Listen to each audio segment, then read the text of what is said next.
महाभारत की अनसुनी गाथा के पिछले भाग में हमने देखा कि कैसे भीष्म पितामह के भीषण प्रहारों ने पांडव सेना में कोहराम मचा दिया था। राजकुमार उत्तर की वीर गति और युधिष्ठिर के मन में हार का वो गहरा डर कुरुक्षेत्र का पहला दिन पूरी तरह कौरवों के नाम रहा था। लेकिन क्या पांडव इस सदमे से उभर पाए? क्या अर्जुन ने अपनी ही ममता त्याग कर अपने ही पितामह पर गांडीव उठाया? चलिए जानते हैं दूसरे दिन की वो गाथा जिसने युद्ध का पासा ही पलट दिया।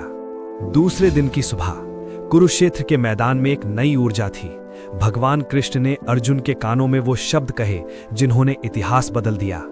पार्थ, कल की हार को शोक मत बनाओ, उसे अपनी शक्ति बनाओ। अगर आज तुम नहीं लड़े तो आने वाली पीढ़ियां तुम्हें कायर कहेंगी। कृष्ण के इन वचनों ने अर्जुन के भीतर सोए हुए उस योद्धा को झकझोर दिया जिसे पूरी दुनिया जानती थी।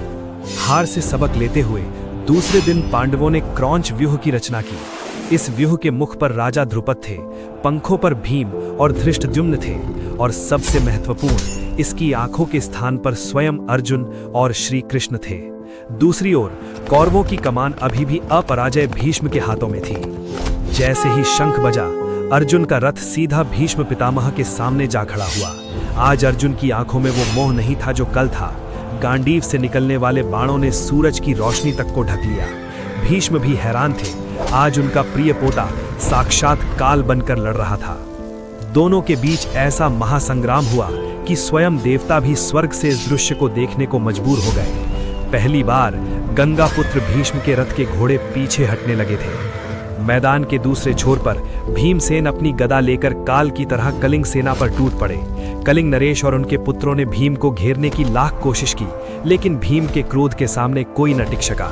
भीम ने एक ही झटके में कलिंग के योद्धाओं का अंत कर दिया, जिससे कौरव सेना में भगदड़ मच गई और दुर्योधन का अहंकार पहली बार डगमगाने लगा। सूर्यास्त के समय जब शंख बजा तो स्थिति कल से बिल्कुल अलग थी। आज पांडवों के शिविर में मातम नहीं बल्कि एक नया आत्मविश्वास था। भीष्म अभी भी अजय थे, लेकिन अर्जुन और भीम ने यह सिद्ध कर दिया था कि धर्म की विजय संभव है। क्या तीसरे दिन दुर्योधन अपनी सेना को बचाने के लिए कोई नई चाल चलेगा? क्या गुरु द्रोणाचार्य अपनी शक्ति का प्रचंड प्रदर्शन करेंगे? जानने के लिए सब्सक्राइब करें कल का सच और बेल आइकन दबाना ना भूलें। कमेंट में अपनी राय दें और लिखें जय श्री कृष्ण।